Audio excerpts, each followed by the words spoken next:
ನಾವು ಇಡೀ ಸ್ಟೇಟ್ನಿಂದ ಜಿಲ್ಲೆಗೆ 5 ಜನ ಸೇರಿಕೊಂಡು ಇವತ್ತು ಸಿ ಎಂ ಅವ್ರನ್ನ ಭೇಟಿಯಾದ್ವಿ. ನಾನು ಒಬ್ಬ ಮಾದಿಗ ಮಹಾಸಭಾದ ಅಧ್ಯಕ್ಷ. ಅದ್ರ ಜೊತೆಗೆ ನಮ್ಮೆಲ್ಲ ಜಿಲ್ಲದ ಅಧ್ಯಕ್ಷರುಗಳು ನಮ್ಮ ಜೊತೆಗೆ ಸೇರಿಕೊಂಡು ಇವತ್ತು ಸಿ ಎಂ ಅವ್ರನ್ನ ಭೇಟಿಯಾದ್ವಿ. ಮುಖ್ಯಮಂತ್ರಿಗಳನ್ನು ಭೇಟಿಯಾದಂಥ ಮುಖ್ಯ ಉದ್ದೇಶ ಏನಂತಂದರೆ, ಈ ರಾಜ್ಯದಲ್ಲಿ ಸರಿಸುಮಾರು 60 ಲಕ್ಷ ಜನರು ಮಾದಿಗರು ಈ ರಾಜ್ಯದಲ್ಲಿದ್ದಾರೆ. ಆದರೆ ಇವತ್ತು ರಾಜಕೀಯ ಪ್ರಾತಿನಿಧ್ಯದಿಂದ ವಂಚಿತರಾಗಿದ್ದಾರೆ. ಅದಕ್ಕೋಸ್ಕರ ನಾವು ಮುಖ್ಯಮಂತ್ರಿಗಳಲ್ಲಿ ಮನವಿ ಮಾಡಿದ್ವಿ. ನಮಗೆ ಕಳೆದ ವಿಧಾನಸಭೆ ಚುನಾವಣೆಯಲ್ಲಿ ಸುಮಾರು ಸೀಟ್ಗಳನ್ನು ಮಾದಿಗ ಜನಾಂಗಕ್ಕೆ ಕೊಡಬೇಕಾಗಿತ್ತು. ಆದರೆ ನೀವು ಆ MLA ಸೀಟುಗಳನ್ನು ನಮ್ಮ ಮಾದಿಗ ಜನಾಂಗಕ್ಕೆ ಕೊಡಲಿಲ್ಲ. ಕೊಟ್ಟಂಥ ಸೀಟುಗಳಲ್ಲಿ ಕಾಂಗ್ರೆಸ್ನಿಂದ ಸ್ಪರ್ಧೆ ಮಾಡಿದಂಥ 6 ಜನರನ್ನ ಮಾದಿಗರ ಓಟಿನಿಂದ ಇವತ್ತು ನಾವು ಅವರನ್ನು ಗೆಲ್ಲಿಸಿ ಕಳಿಸ್ತೀವಿ. ಇಡೀ ಹೈದರಾಬಾದ್ ಕರ್ನಾಟಕ ಅಥವಾ ಕಲ್ಯಾಣ ಕರ್ನಾಟಕದಲ್ಲಿ 9 ಕ್ಷೇತ್ರಗಳಿದ್ದರೂ ಕೂಡ SC ಜನಾಂಗಕ್ಕೆ 9 ಕ್ಷೇತ್ರಗಳಿದ್ದರೂ ಕೂಡ ಆ ಕಲ್ಯಾಣ ಕರ್ನಾಟಕದಲ್ಲಿ 1 ಸೀಟು ಕೂಡ ಇವತ್ತು ಮಾದಿಗರಿಗೆ ಕೊಡಲಿಲ್ಲ. ಇದು ಒಂದು ಪಾಯಿಂಟ್. ತದನಂತರದಲ್ಲಿ ಇವತ್ತೇನು ರಾಜ್ಯಸಭೆಯಿಂದ ನಿವೃತ್ತಿ ಹೊಂದಿದರು ಎಲ್ಲ ಹನುಮಂತಯ್ಯನವರು, ಉಳಿದಂಥ ಮುಸ್ಲಿಂ ಸಮಾಜದವರಿಗೂ ಮತ್ತು ಒಕ್ಕಲಿಗ ಸಮಾಜದವ್ರನ್ನ ಮುಂದುವರಿಸಿಕೊಂಡು ಕಾಂಗ್ರೆಸ್ ಪಕ್ಷ ಮುಂದುವರಿಸ್ತು. ಆದರೆ ಎಲ್ಲ ಹನುಮಂತಯ್ಯನವ್ರನ್ನ ಡ್ರಾಪ್ ಮಾಡಿದ್ರು. ಇದು ಯಾವ ನ್ಯಾಯ? ಸಾಮಾಜಿಕ ನ್ಯಾಯ ಬೇಕು ತಾನೇ ನಮಗೆ. ಬಟ್ ಯಾತಕ್ಕೋಸ್ಕರ ಇವತ್ತು ಮಾದಿಗರಿಗೆ ಸಾಮಾಜಿಕ ನ್ಯಾಯದಿಂದ ವಂಚಿತರನ್ನಾಗಿ ಮಾಡ್ತಾ ಇದ್ದಾರೆ ಅಂತ ಅನ್ನೋದು ಪ್ರಶ್ನೆ. ಅದ್ರ ಜೊತೆಗೆ ಇವತ್ತು ಈ ರಾಜ್ಯದಲ್ಲಿ 5 SC ಲೋಕಸಭಾ ಕ್ಷೇತ್ರಗಳಿದ್ದಾವೆ. ಈಗಾಗಲೇ ರೈಟ್ನವರಿಗೆ 3 ಕ್ಷೇತ್ರಗಳನ್ನು ಡಿಕ್ಲೇರ್ ಮಾಡಿದ್ದಾರೆ. ಅದು ಚಾಮರಾಜನಗರ ಆಗಿರ್ಬೋದು, ಬಿಜಾಪುರ ಆಗಿರ್ಬೋದು ಮತ್ತು ಗುಲ್ಬರ್ಗ. ಈ 3 ಕ್ಷೇತ್ರಗಳನ್ನು ಯಾರಿಗೆ? ರೈಟ್ನವರಿಗೆ, ಅಂದರೆ ನಮ್ಮ ಛಲವಾದಿ ಸಮಾಜದವರಿಗೆ ಡಿಕ್ಲೇರ್ ಮಾಡಿದ್ದಾರೆ. ಆದರೆ ಇವತ್ತಿನ ಉಳಿದಂಥ 2 ಕ್ಷೇತ್ರಗಳಲ್ಲಿ ನಮ್ಮ ಮಾದಿಗರಿಗೆ ಸಲ್ಲಬೇಕಾದಂಥ 2 ಕ್ಷೇತ್ರಗಳಲ್ಲಿ ಇದುವರೆಗೂ ಕೂಡ ಡಿಕ್ಲೇರ್ ಮಾಡೋಕ್ಕಾಗಿಲ್ಲ. ಅದ್ರ ಜೊತೆಗೆ ಇವತ್ತೇನು ಚಿತ್ರದುರ್ಗದಲ್ಲಿ ಹಿಂದೆ ಮಾದಿಗ ಸಮಾಜಕ್ಕೆ ಸೇರಲಾರ್ದಂಥ ಒಬ್ಬ ವ್ಯಕ್ತಿಗಳು ಟಿಕೆಟ್ ಪಡೆದು ಮಾದಿಗರಿಗೆ ಕೊಟ್ಟಿದ್ದೀವಿ ಎಂಬ ರೀತಿಯಲ್ಲಿ ಬಿಂಬಿಸಿ ಮಾದಿಗರಿಗೆ ವಂಚಿತರನ್ನಾಗಿ ಮಾಡಿದ್ದಾರೆ ಆ ಕ್ಷೇತ್ರದಲ್ಲಿ. ಅದಕ್ಕೋಸ್ಕರ ನಮಗೆ ಚಿತ್ರದುರ್ಗದಲ್ಲಿ ನಮಗೆ ಟಿಕೆಟನ್ನು ಕೊಡಬೇಕು. ಇವತ್ತು ಅಲ್ಲಿ ಕೆಲಸ ಮಾಡ್ತಿರುವಂಥ RB ತಿಮ್ಮಾಪುರ ಮಗನಿಗೆ ಅಲ್ಲಿ ಲೋಕಸಭಾ ಕ್ಷೇತ್ರದ ಟಿಕೆಟ್ ಕೊಡಬೇಕಂತ ಮನವಿ ಮಾಡಿದ್ದೀವಿ. ಒಂದು ಅದ್ರ ಜೊತೆಗೆ ಇವತ್ತು ಚಂದ್ರಪ್ಪ ಅವರು ಇವತ್ತು SC ಸರ್ಟಿಫಿಕೇಟ್ನಲ್ಲಿ ಮಾಷಾಳ್ ಅಂತ ಉಪಜಾತಿಯ ಸರ್ಟಿಫಿಕೇಟ್ ಇರೋದರಿಂದ ಇವರಿಗೆ ಕೊಟ್ಟು ಲೆಫ್ಟಿನವ್ರಿಗೆ ಕೊಟ್ಟಿದ್ದೀವಿ ಎಂಬ ಒಂದು ರಿಸರ್ವೇಷನ್ ಸಾಮಾಜಿಕ ನ್ಯಾಯ ಕೊಟ್ಟಿದ್ದೀವಿ ಅಂತಂದು ಇವತ್ತು ನಮ್ಮ ಸರ್ಕಾರ ಹೇಳ್ತದೆ. ಅದು ತಪ್ಪದು.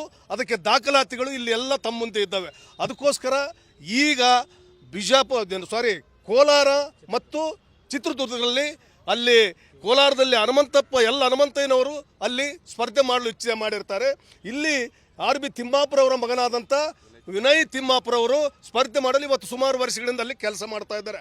ಅದಕ್ಕೋಸ್ಕರ ನೀವು ಮಾದಿಗರಿಗೆ ಪ್ರತಿ ಎಲೆಕ್ಷನ್ ಬಂದಾಗ ಈ ಥರ ಯಾಕೆ ವಂಚನೆ ಮಾಡ್ತಾ ಇದ್ದೀರಿ ಅಥವಾ ಅವ್ರನ್ನ ಸಾಮಾಜಿಕ ನ್ಯಾಯದಿಂದ ಹೊರಗಿಡ್ತೀರಿ ಎಂಬ ಒಂದು ಪ್ರಶ್ನೆಯನ್ನು ಮಾಡಿ ನಾವು ಮುಖ್ಯಮಂತ್ರಿಗಳಿಗೆ ಮನವಿ ಕೊಟ್ಟಿದ್ದೀವಿ. ಒಂದು ವೇಳೆ ಇದೇ ಥರ ಮುಂದುವರೆದರೆ ಮತ್ತು ಎಲ್ಲ ಜಾತಿಗಳಿಗೆ ನೀವು ಸಾಮಾಜಿಕ ನ್ಯಾಯ ಕೊಡ್ತೀರಿ, ಮಾದಿಗ ಸಮಾಜಕ್ಕೆ ಕೊಡುವಾಗ ಬಂದಾಗ ಮಾತ್ರ ಸಾಮಾಜಿಕ ನ್ಯಾಯ ಕೊಡಲಿಕ್ಕೆ ಯಾಕೆ ಹಿಂದೇಟ್ ಆಗ್ತಾ ಇದ್ರಿ? ನಾವು ಹೇಳ್ತಾ ಇದ್ವಿ, ಒಂದು ವೇಳೆ ಚಿತ್ರದುರ್ಗದಲ್ಲಿ ನೀವು ಯಾಕೆ ಸೀಟನ್ನು ಕಳ್ಕೊಂಡಿವಿ ನಾವು ಕಾಂಗ್ರೆಸ್ ಪಕ್ಷದವರು? ಅಲ್ಲಿ ಚಂದ್ರಪ್ಪ ಅವರು ಮಾದಿಗ ಸಮಾಜದಲ್ಲ, ಅದು ಅವರು ಆ ಸಮಾಜಕ್ಕೆ ಸೇರಿದವರಲ್ಲ ಎಂಬ ಕಾರಣಕ್ಕೋಸ್ಕರ ಚಂದ್ರಪ್ಪ ಅವ್ರನ್ನ ಸೋಲಿಸಿ ಮಾದಿಗರನ್ನ ಗೆಲ್ಲಿಸಿದ್ರು. ಈ ಸಾರಿ ಕೂಡ ನೀವು ಅದೇ ತಪ್ಪನ್ನು ಮಾಡಿದರೆ ಮತ್ತೆ ಕಾಂಗ್ರೆಸ್ ಪಕ್ಷ ಏನಾಗುತ್ತೆ, ಒಂದು ಲೋಕಸಭಾ ಕ್ಷೇತ್ರದ 1 ಸೀಟನ್ನು ಕಳ್ಕೊಳ್ಳಬೇಕಾಗುತ್ತೆ. ಅದಕ್ಕೋಸ್ಕರ ಅದ್ರ ಜೊತೆಗೆ ಹೆಚ್ಚಾಗಿ ನಾವು ಮುಖ್ಯಮಂತ್ರಿಗಳಲ್ಲಿ ಏನು ಮನವಿ ಮಾಡಿದೆವು, ಇವತ್ತೇನು ನೀವು ಬೋರ್ಡ್ಗಳಲ್ಲಿ ಅಥವಾ ಇನ್ನಿತರ ನಿಗಮಗಳಲ್ಲಿ ಇವತ್ತು ಯಾವುದೋ ಕೆಲಸಕ್ಕೆ ಬರಲಾರ್ದಂಥ ನಿಗಮ ಮಂಡಳಿಗಳನ್ನು ಇವತ್ತು ಮಾದಿಗರಿಗೆ ಕೊಟ್ಟಿದ್ದೀರಿ. ಒಂದಾದರೂ ಒಂದು ತಾಕತ್ತಿರುವಂಥ ನಿಗಮವನ್ನು ಕೊಟ್ಟಿದ್ದೀರಾ ಅಥವಾ ಮಾದಿಗ ಜನಾಂಗಕ್ಕೆ ಅನುಕೂಲ ಮಾಡುವಂಥ ನಿಗಮವನ್ನು ಕೊಟ್ಟಿದ್ದೀರಾ? ಕೊಟ್ಟಿಲ್ಲ. ನೀವು ಯಾಕೆ ತಾರತಮ್ಯ ಇವತ್ತು ನೀವು ಅನುಭವಿಸ್ತಾ ಇದ್ರಿ? ಅದಕ್ಕೋಸ್ಕರ ನಾವು 50-60 ಲಕ್ಷ ಜನರು ಇದ್ದಂಥವ್ರಿಗೆ ಅನ್ಯಾಯ ಮಾಡ್ತಾ ಇದ್ರಿ ಮತ್ತು ಅಷ್ಟೇ ಸಂಖ್ಯೆಯಲ್ಲಿರುವಂಥ ಜನರಿಗೆ ನ್ಯಾಯ ಕೊಡ್ತಾ ಇದ್ರಿ. ಇದು ಯಾವ ನ್ಯಾಯ? ಅದಕ್ಕೋಸ್ಕರ ಇವತ್ತು ನೀವು ಇದನ್ನು ನಮ್ಮ ಮನವಿಯನ್ನು ಪರಿಗಣಿಸಬೇಕು. ನಮಗೆ ಶಾಸನ ಸಭೆಗಳಲ್ಲಿ ಮತ್ತು ಲೋಕಸಭೆಯ ಚುನಾವಣೆಗಳು, ಲೋಕಸಭೆ ಕ್ಷೇತ್ರಗಳಲ್ಲಿ, ತದನಂತರ ನಿಗಮ ಮತ್ತು ಮಂಡಳಿಗಳಲ್ಲಿ ನಮಗೆ ಪ್ರಾತಿನಿಧ್ಯ ಕೊಡಬೇಕು. ಇಲ್ಲಾಂದರೆ ಇಡೀ ರಾಜ್ಯದ ಮಾದಿಗರು ರೊಚ್ಚಿಗೆ ಹೇಳಬೇಕಾಗುತ್ತೆ. ಮಂತ್ರಿಮಂಡಲಿರುವಂಥ ನಮ್ಮ ಮಂತ್ರಿಗಳನ್ನು ಕೂಡ ರಾಜೀನಾಮೆ ಕೊಡಬೇಕಂತ ನಾವು ಹೋರಾಟಗಳ ಪ್ರಾರಂಭ ಮಾಡಬೇಕಾಗುತ್ತೆ.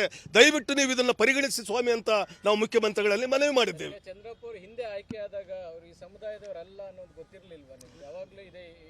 ಅವಾಗ ಕೂಡ ನಾವು ಅದ್ರ ಬಗ್ಗೆ ಫೈಟ್ ನಡೆದಿದೆ, ಪ್ರತಿಭಟನೆ ಮಾಡಿದೆ.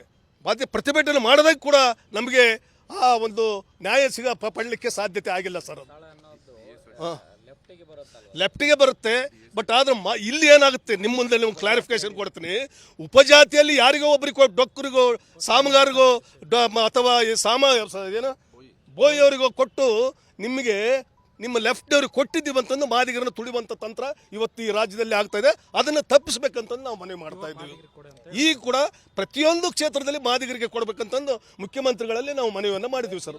ಶಿಫಾರಸ್ ಆಗುವಾಗ ಹೆಸರುಗಳು ಈ ಒತ್ತಾಯ ಇರಲಿಲ್ವಾ? ಈಗ ಅವರ ಹೆಸರು ಸಿಂಗಲ್ ನೇಮ್ ಶಿಫಾರಸ್ ಆಗಿದೆ ಅಂತೆ. ಇಲ್ಲ, 9 ಜನರ ಆಯ್ಕೆಯಲ್ಲಿ ಆಗಬೇಕಾಗಿತ್ತು, ಹೋಲ್ಡ್ ಮಾಡಿದ್ದಾರೆ. ಇಲ್ಲ, ಅದು ತಪ್ಪು.